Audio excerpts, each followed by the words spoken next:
দেখো আজকে আমরা পড়বো লজিক ফাংশন সরলীকরণ এবং এটা পরীক্ষায় খুবই আসে লজিক ফাংশন সরলীকরণ জিনিসটা। তো সরলীকরণ কেন প্রয়োজন হয় একটু আগে আমরা বলেছিলাম যে আমাদের যে গেটগুলো দেখো তোমরা, গেটগুলো হচ্ছে সরল যদি করি তাহলে গেটগুলো কম লাগে, তো এর জন্য খরচ কম হয়, এর জন্য আসলে আমাদের লজিক ফাংশন সরল করার প্রয়োজন পড়ে। আচ্ছা, সরলের জন্য কিছু নিয়ম আছে যে কিভাবে সরল করবা। প্রথমত কি করতে হবে, বাম দিক থেকে তো আমরা শুরু করি, যে বাম দিক থেকে সবাই শুরু করে, যেমন এফ ইকুয়াল টু সরল করতে হয় বাম দিক থেকে। ওকে, বাম দিক থেকে ডান দিকে সরল শুরু করবা। দ্বিতীয় বন্ধনীর কাজ মানে এই বন্ধনীর কাজ ভিতরের, দ্বিতীয়ত এই যে ফার্স্ট ব্র্যাকেটের কাজগুলো করতে হবে, ফার্স্ট ব্র্যাকেটের কাজগুলো তোমাকে করতে হবে, এবং তৃতীয়ত একটা সিরিয়াল মেনটেন করতে হবে।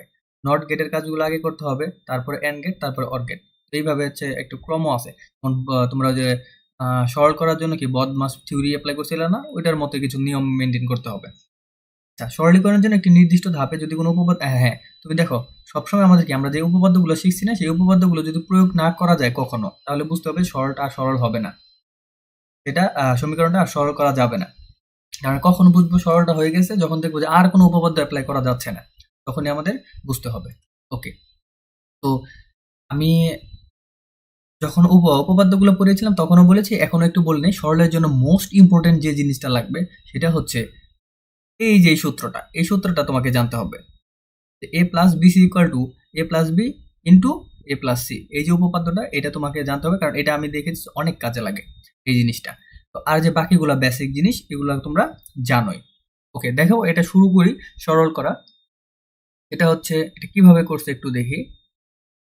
ওকে, এখানে দেখো প্রথমে যদি এ বি এবং এ বার বি এর মাঝে কি কমন আছে কিনা, এখানে যেহেতু ব্রেকেট নাই তো আমরা ব্রেকেটের কাজ করতে হচ্ছে না। তো তো এখানে কিন্তু কমন আছে কিনা, হ্যাঁ কমন আছে, বি বি যদি কমন নাও তাহলে কি থাকে, এ plus A bar. Okay, plus A B বার থাকলো, এবং তোমরা জানো এ প্লাস এ বার সমান কি হয়, 1 হয়। তো এটা যদি মনে না থাকে তখন চিন্তা করবা, এ তুমি 0 দাও এবার হয়ে যাবে 1, এ 1 দাও এবার হয়ে যাবে 0, 0 1 যাই বসাও না কেন আলটিমেটলি ফলাফল এই জিনিসটার ফলাফল 1 আসে, তার মানে 1। ওকে, তো সরল করতে করতে তোমাদের এগুলো মুখস্থ হয়ে যাবে। তারপর এ বি বার থাকলো, তাহলে বি প্লাস এ বি বার লিখতে গেল। তো দেখো এরপরে যে সূত্রটা অ্যাপ্লাই করছে সেই সূত্রটা আমরা কি, সেই সূত্রটা এটার সাথে মিলে কিনা। এ প্লাস বিসি এরকম কিছু একটা থাকলে সেটা এ প্লাস বি হয়, আর ইন্টু এ প্লাস সি হয়। তো এই বি কে তুমি এ ধরো যে এ প্লাস বিসি এরকম আকারে আছে, তো সেখানে কি লিখছে, এ প্লাস বি, তার মানে বি প্লাস এ আর বি প্লাস বি বার। এই জিনিসটা একটু বুঝাই। দেখো এ প্লাস যখন বিসি ছিল, এখান থেকে আমাদের কি লেখা যায়, A plus B into A plus C, তার মানে এর সাথে বি একবার যোগ করছে, এর সাথে সি একবার যোগ করছে। তো ভাইয়া এটা যদি এ প্লাস বি বার থাকে, এখানে ওই সূত্র অ্যাপ্লাই করা যায় কিনা, এর সাথে একবার বি সাথে একবার এ যোগ করো, ইনটু দাও, বি সাথে একবার বি বার যোগ করো, হিসাব খুব সিম্পল। ওই সূত্রটা অ্যাপ্লাই করছি জাস্ট। এরকম আরো জটিল জটিল অনেক কিছু থাকবে, সেগুলো কিন্তু এই সূত্রটা অ্যাপ্লাই করা তোমাদের শিখতে হবে। ওকে, তো এখন দেখো এই জিনিসটা করার পরে এ প্লাস বি রাখছে, আর বি প্লাস বি বার সমান 1, এটা তোমরা জানো যে এ প্লাস এ বার সমান 1 হয়। আলটিমেটলি দেখো ফলাফল আমাদের এ প্লাস বি। এখন দেখো এইখানে যে হয়ে গেছে, এখানে এরপরে কিন্তু আমাদের আর কোনো উপপাদ্য অ্যাপ্লাই করা যায় না, তার মানে সরলটা হয়ে গেছে। ওকে, তো সরলের জন্য আর যে জিনিসটা জানতে হবে সেটা হচ্ছে ডি মর্গান আর যে বেসিক কথাবার্তা এগুলো আমাদের জানতে হবে। তো এটার আমরা যদি সরল করি তাহলে কিভাবে হবে। তো এই জিনিসটা সরল করতে গেলে শুরুতে দেখো এই লাইনটা আছে, প্রথম লাইন। ওকে, তো প্রথমে আমরা কি করছি, ব্রেকেটের সাথে এটা গুণ করে দিছি, এ এ plus A B bar C, তারপরে প্লাস আছে এই যে প্লাস, তারপর এটা গুণ করে দাও এ বি বার প্লাস এসি, তারপরে এ দুইটা এ থেকে আমরা একটা এ লিখতে পারি তোমরা জানো, আর A B A bar B C এটাই রাখলাম, আর এ বি বার এটাই, এবং প্লাস এসি। এখন ভাই চিন্তা করো তো এই দুইটার মাঝে কি কমন যায় কিনা, কি কমন যায়, এ বি বার কমন যায়, কমন দিলে সি প্লাস 1 থাকে, আর এসি তো এসি রয়ে গেল। তো এ, তারপর পরের লাইনে এ এবং A B bar, A B বার রাখলাম 1 প্লাস সি, মানে 1 যদি কোনো কিছুর সাথে যোগ থাকে সেটা আলটিমেটলি ফলাফলটা 1 হয়ে যায়, তোমরা জানো অনেকবার বলছি। আচ্ছা, আর এসিটা এসি রয়ে গেল। তো এখন ভাইয়া দেখো এ প্লাস এ বি বার প্লাস এসি, এখন দেখো এ এবং এই যে দুইটার মাঝে কমন যায় কিনা, কি কমন যায়, এ কমন যায়, তাহলে 1 প্লাস বি বার প্লাস এসি। 1 প্লাস 1 এর সাথে কোনো কিছু যদি যোগ থাকে সেটা আসলে কি হয়, 1ই হয়ে যায়, তাহলে এ হয়ে গেল, এসি হয়ে গেল। তো এ আর এসি রয়ে গেল, এখানে আবার এ কমন নাও, তাহলে কি 1 প্লাস সি, আলটিমেটলি ফলাফল দেখো এ। এখন ভাইয়া কেন সরল প্রয়োজন, তুমি যদি শুরুর লাইন থেকে তুমি একটা লজিক চিত্র আঁকাও, লজিক সার্কিট আঁকাও, সেটা সুবিধা হয় নাকি এই যে এ থেকে আঁকাও সেটা সুবিধা হয়, তোমাদের কাছে প্রশ্ন রয়ে গেল। আচ্ছা,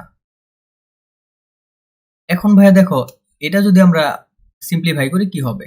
প্রথমে দেখো প্রথম দুইটা থেকে আমাদের কি কমন যায়, প্রথম দুইটা থেকে এসি কমন যায়, এই যে এসি কমন নিল, তার মানে থাকলে হলো বি প্লাস বি বার এবং বাকি এ বি সি বার লিখলো, আবার বি প্লাস বি বার সমান ওয়ান লেখা যায়, এসিটা থাকলো আর বাকিটা থাকলো। এখন আবার দেখো এখান থেকে এই দুইটা লাইন থেকে কি কমন যায়, এ কমন যায়, এ কমন দিলে সি প্লাস বিসি বার।